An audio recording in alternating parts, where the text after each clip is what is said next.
Parlour থেকে বাড়ি এলাম ওই ধরুন দুপুর 1:30 বাজে। এখন সবাই জানে এই টাইমে আমি বাড়িতে খেতে আসি। তো যাই হোক, অনেক সময় হয় না সকালবেলা তাড়াহুড়োর সময় সব রান্না হয় না, তো একটা রান্না রেখেই দিই, পরে এসে করি। নমস্কার, কেমন আছেন সবাই? আশা করি সবাই ভালো আছেন। আমার আরেকটা ভিডিওতে সবাইকে স্বাগত জানাই। তো চলুন, আজকে একটা রান্না করছি মাছের মাথা দিয়ে মুড়িঘণ্ট। একদম ঘরে যা ছিল সিম্পল পদ্ধতিতে কিন্তু মুড়িঘণ্টটা রান্না করব। তো মুড়িঘণ্টটা কিন্তু এমনিও কিন্তু খাওয়া যায়, ভাত লাগেও না অনেক সময়। তো এটা কিন্তু বেশ ভালোই খেতে লাগে। তার জন্য কিন্তু মাছের মাথাটাও আমি সকালবেলায় বের করে রেখে গেছিলাম। তারপরে এগুলো নুন হলুদ মাখিয়ে একটু ভেজে নিতে হবে। ততক্ষণে দেখি ফ্রিজে একটু ভাত করা আছে। আগের দিনে একটু ভাত বেশি করেই করে রেখেছি। তো আমি আবার একার জন্য কি করব, একটু চাল নিলে একটু বেশি করেই নিই, কারণ দুদিন যাতে হয়ে যায়।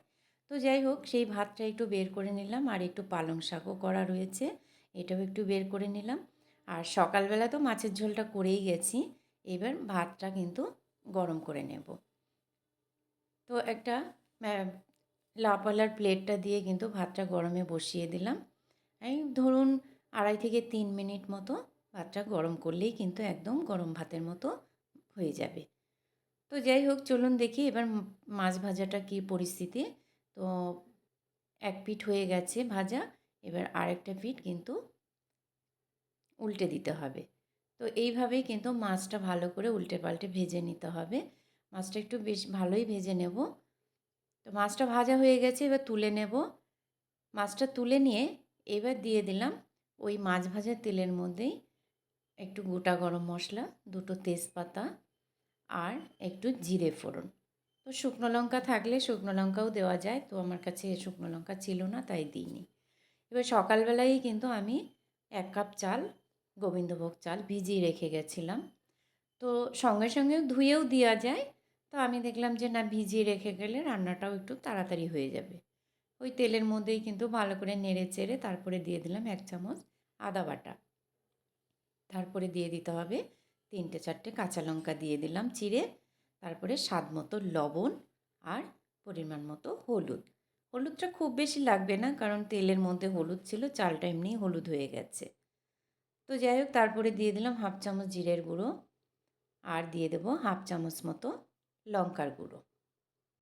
আমার ফ্রিজে রাখা অনেক দিন থেকেই কড়াইশুঁটিটা রয়েছে, আমি আগের ভিডিওতেও বলেছি, সেই কড়াইশুঁটিটা দিয়ে দিতে হবে। তো কড়াইশুঁটিটাও কিন্তু একটু গরম জলে ভাপিয়ে নিয়েছি। তারপরে কড়াইশুঁটিটা দিয়ে এবার এটাকে ভালো করে কিন্তু কষিয়ে নিতে হবে, চালটা একটু ভেজে নিতে হবে। তারপরে দিয়ে দেব গরম জল। গরম জলটার পরিমাণটা যেহেতু 1 কাপ চাল আর একটা গোটা মাথা, সেই জন্য 6 থেকে 7 কাপ গরম জল দিতে হবে। তো গরম জলটাও দিয়ে একটুখানি ঢেকে রেখে দেব। চালটা একটু ফুটে উঠলেই কিন্তু মাথাটা দিয়ে দিতে হবে। ভেজে রাখা মাথাটাও দিয়ে দিলাম।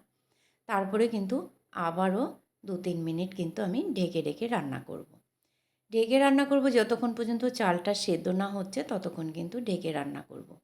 হয়তো আর একটু জল লাগতো, তো দেব না। একদম লো ফ্লেমে একটুকে ঢেকে ঢেকে রান্না করব, না হলে কিন্তু টেস্টটা নষ্ট হয়ে যাবে এখন জলটা দিলে। তো এবার কিন্তু চালটা মোটামুটি সেদ্ধ হয়ে গেছে। তো এবার দিয়ে দিলাম একটু সামান্য চিনি, মানে টেস্টটা ব্যালেন্স করার জন্য।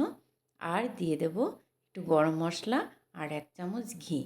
এই অবস্থায় গ্যাসের ফ্লেমটা বন্ধ করে দিয়ে আমি 2 মিনিট দমে রেখে দেব।